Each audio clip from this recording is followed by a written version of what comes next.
Hi, I'm author Gae Polisner, the author of The Memory of Things. Hello, my name is Nora Raleigh Baskin, and I wrote the book 9/10, a September 11 story.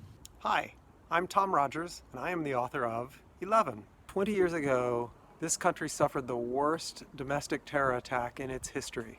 There is an expression for writers that you can't get your reader to care about what was lost until you get them to care and understand what it was like before. And in our case, we're writing about the attacks of 9/11. In my book, takes place the day before. Tom's book takes place the day of, and Gae's book takes place in the days following. We wrote these books to help young people who weren't even born in 2001 understand what happened that day so that we might never forget. To never forget. Never forget.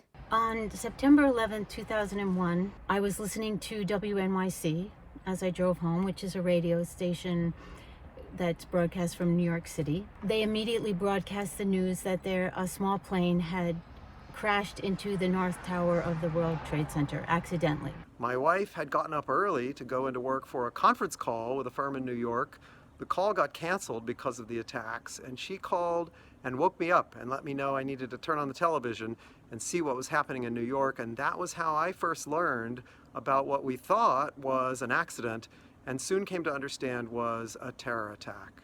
I picked up both my kids from school and took them home, and I kept us out here on the front lawn playing wiffle ball.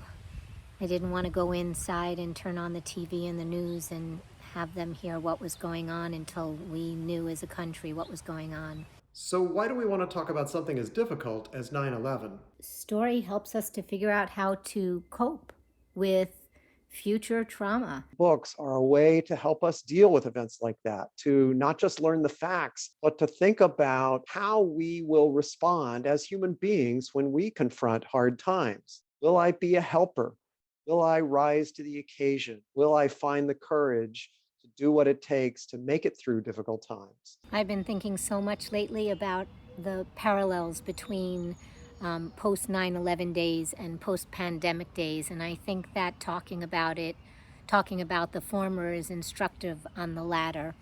Help us tell this story and keep the memory alive. Help us tell this story to kids who weren't even born in 2001. These are some things that students have said about our presentations.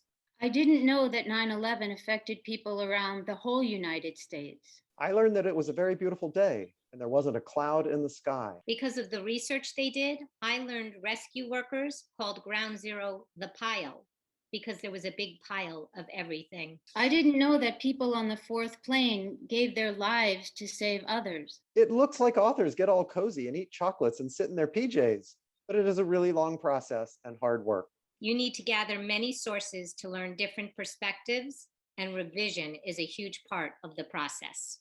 The people on Flight 93 were heroes. They managed to crash the plane into a field, which prevented anyone else from being killed. I didn't know that when 9/11 occurred, many schools sent children home in order to protect them. I learned how horrible it was. I used to think it wasn't that big of a deal, but now I understand. Invite us into your classroom. We love talking to kids, not just about 9/11, but also about reading and writing. We do individual visits, we do group visits together. The three of us engage in a kind of free-spirited sharing of ideas. So bring us to your classroom. We'd love to talk to you. Read and remember. Read and remember. Read and remember.